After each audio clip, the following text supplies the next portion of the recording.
आवाम सैयद जे पैरोकारन वॾी बहादुरी सां पुलिस खे भॼायो आहे रेंजरनि खे।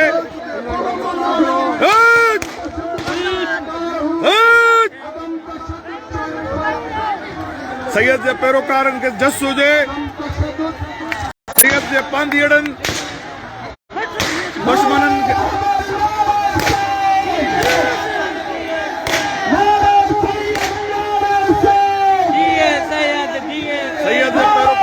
जस हुजे जिन रेंजर्स ऐं पुलिस खे भॼायो आहे सनमा।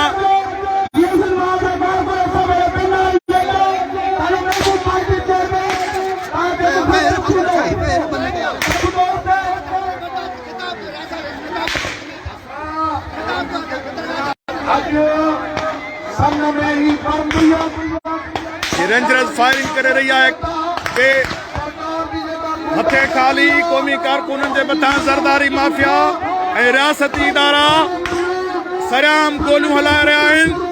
फायरिंग थी रही आहे, ही माण्हू भॼड़ा जो शिकार आहिनि। सन खे मक़तल गाह बणायो वियो आहे।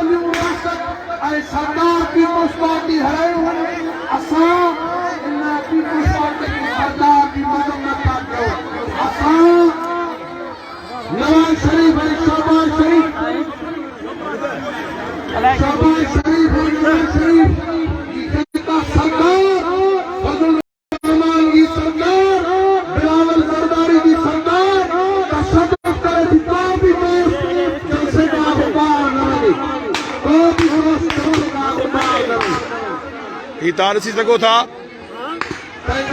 कि फायरिंग हले पई कि असांजे माण्हुनि खे गोलियूं वसायूं पियूं वञनि।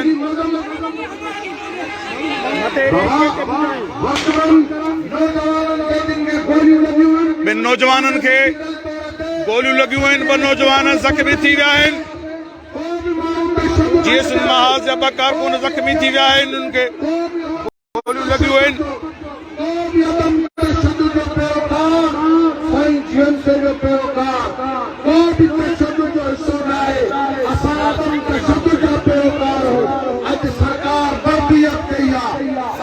कारकुननि खे गोलियूं लॻियूं आहिनि। GS महाज जो चेयरमैन हिन तशवीशनाक सूरताल में मुखातब आहे।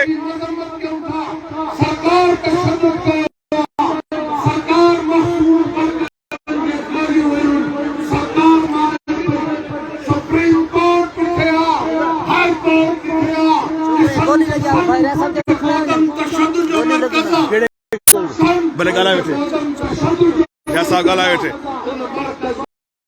सरकार गोलियूं पई हलाए उन मर्कज़ में तशद्दुद, उन मर्कज़ में गोलियूं, उन मर्कज़ में पुलिस वर्दी, उन मर्कज़ में डाक, उन मर्कज़ में जबर कपूर लाए।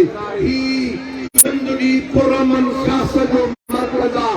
सैयद हमेशा चयो मूंखे गिरफ़्तार कयो, जेलनि में खणी वञो, नज़रबंद कयो, कारकुन मारो, पर असां तशद्दुद जो हिस्सो न थींदासीं।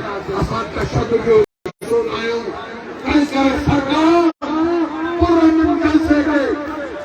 सरकार गोलियूं हणी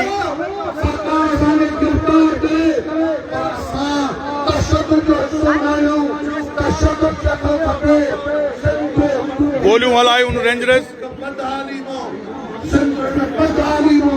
सिंधु न बुख मो, सिंधु न राता